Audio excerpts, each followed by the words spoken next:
yung pinakamahaba. 17 feet lang naman po. Lalaki po siya ng size. Yun siya sa Agusan del Sur po siya nahuli po sa Mindanao. Hindi siya pinadala po dito sa Palawan. So last February 10, 2013, namatay po si Lolong. Sa ngayon po nasa National Museum po sa Manila yung skeleton mo. So dito po 1 up to 3 years old na crocodile naman yung notebook. Pwede na po kayong pumasok po.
Ilan taon na to, ma'am?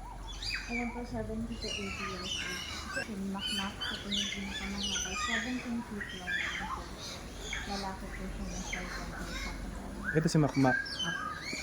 Once or twice a week lang po namin pinapakain since mabagal po yung kanilang metabolism. Mga baboy, baka, isda, sa kamanok po yung binibigay namin. 5 kilograms per feeding, so maaari sila mag-consume ng hanggang 10 kilograms ng meat for the whole week na po yun.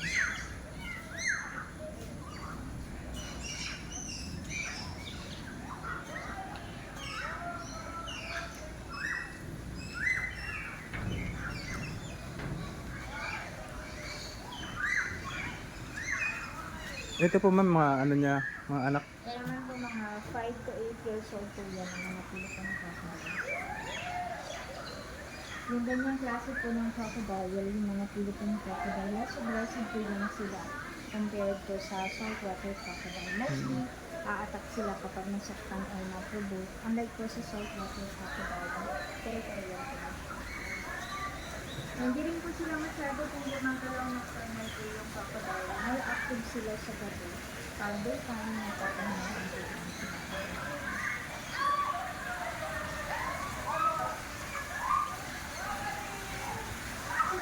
So 3 meters po yung maximum length po ng Philippine crocodile. 7 meters po yung saltwater. And then hanggang 100 years po yan yung buhay sa kanila.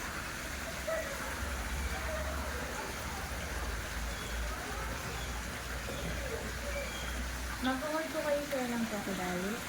Po kaya? Hindi na. Yung resort po ay self-guided tour, yung nature park sa Caractan House. Dito po yung upstairs.